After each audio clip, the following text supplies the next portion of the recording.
सत्संगत जी, एक भजन है, आशा है फरमान कीजिएगा।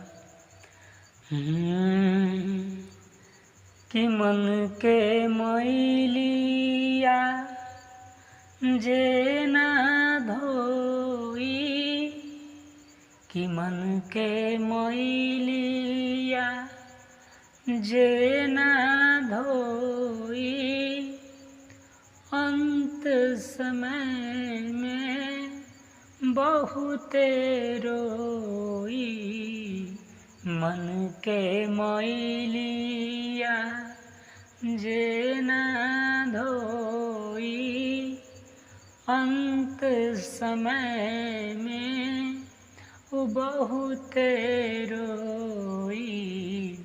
मन के मैलिया कि काशी गइल मथुरा गइल, अरे घुमिल तू मंदिर, घरवा में जे बाटे पूजल नंदी हो।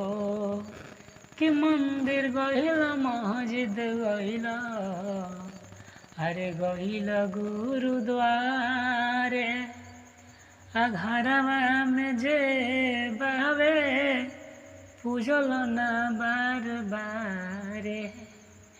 कि मन के मैलिया मनवे में रहेला, कि मन के मैलिया मनवे में रहेला, खुद धोआ भाई त आपस में रहेला।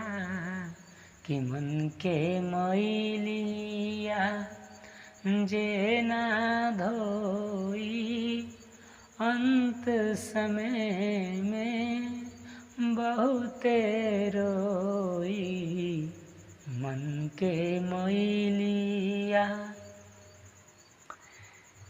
कि केहू नाही यही जा बावे, भाई चाहे बंधु, माया के नगरी हई रही जाई कंदू।